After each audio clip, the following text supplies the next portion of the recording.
obedient to the Father, you alone are compassionate with our errors. Glory to you, Word of God, Lord Jesus Christ. The Lord be with you. And with your spirit, A reading from the Holy Gospel according to Matthew. glory to you, O Lord. One of the 12, who was called Judas Iscariot, went to the chief priests and said, "What are you willing to give me if I hand him over to you?" They paid him 30 pieces of silver, and from that time on, he looked for an opportunity to hand him over. On the first day of the feast of the unleavened bread, the disciples approached Jesus and said, "Where do you want us to prepare for you to eat the Passover?" He said, "Go into the city to a certain man and tell him, 'The teacher says, my appointed time draws near. In your house I shall celebrate the Passover with my disciples.'" The disciples then did as Jesus had ordered and prepared the Passover.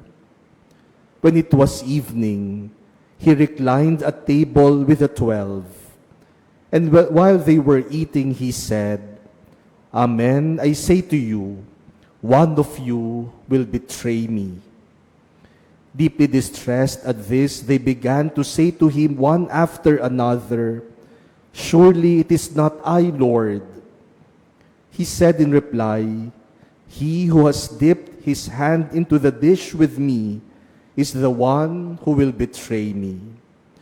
The Son of Man indeed goes, as it is written of him, but woe to that man by whom the Son of Man is betrayed. It would be better for that man if he had never been born." Then Judas, his betrayer, said in reply, "Surely it is not I, Rabbi." He answered, "You have said so."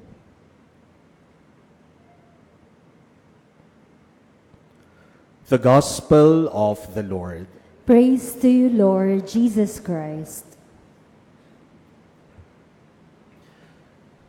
My dear brothers and sisters, the Wednesday during the Holy Week is traditionally called Spy Wednesday because of the gospel proclaimed to us today.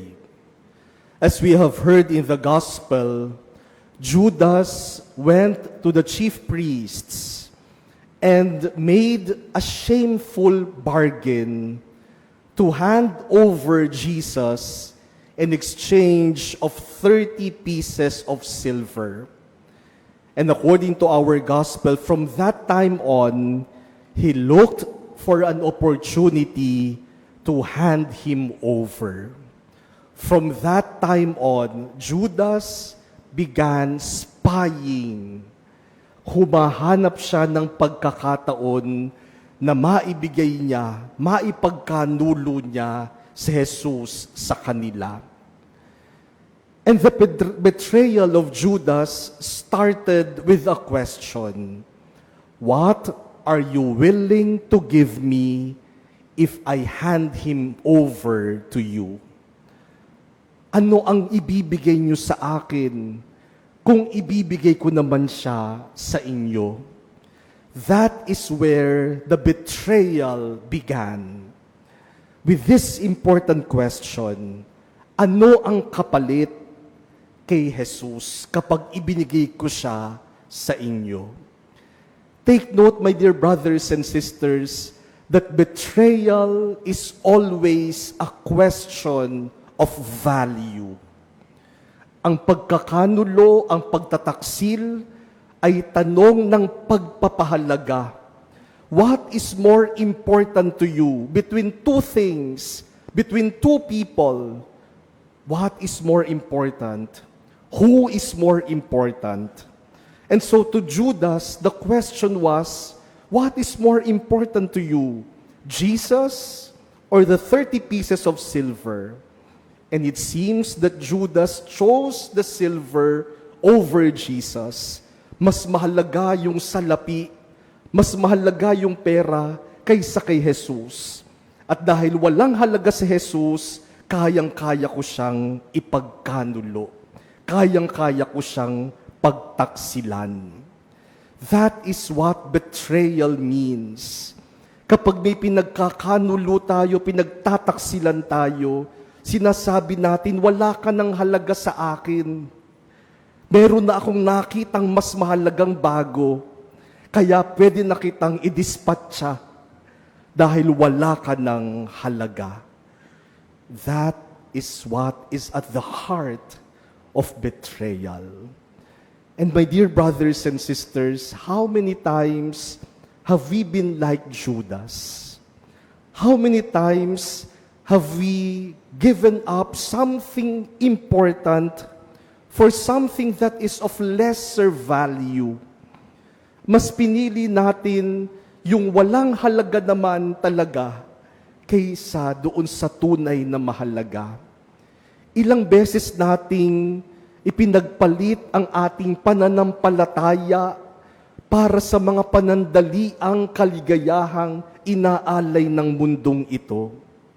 Ilang beses nating ipinagpalit ang ating prinsipyo at values para lamang sa pera, sa posisyon, para lamang sa kapangyarihan ng mundong ito. Ilang beses nating ipinagpalit ang ating pamilya para sa trabaho, para sa pera o sa business. Ilang beses nating ipinagpalit ang ating asawa para sa mga akala nating magbibigay sa atin ng tunay na kaligayahan sa buhay.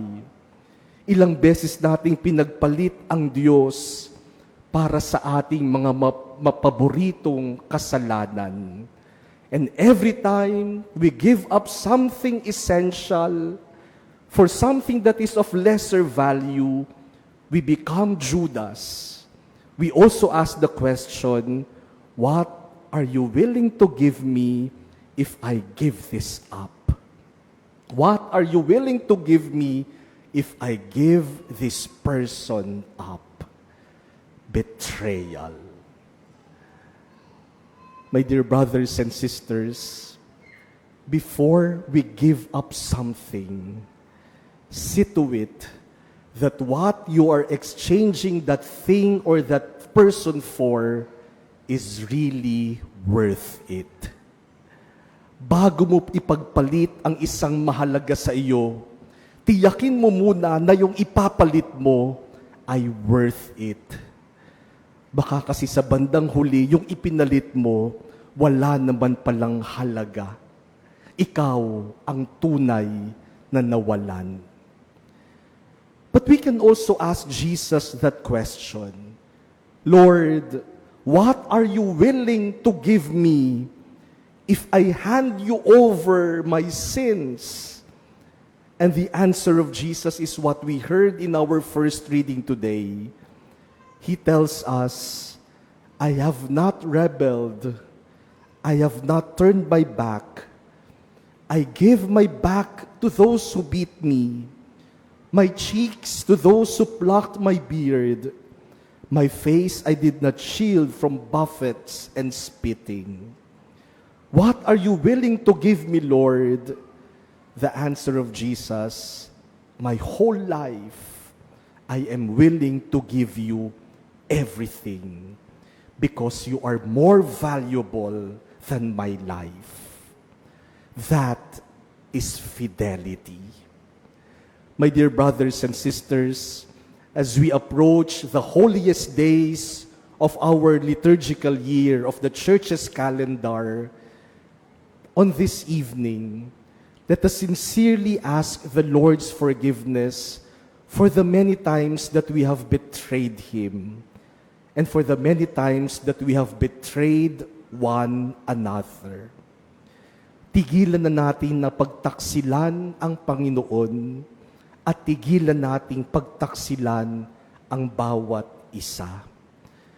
Let us remain faithful to God and to one another. Let us never betray the Lord again.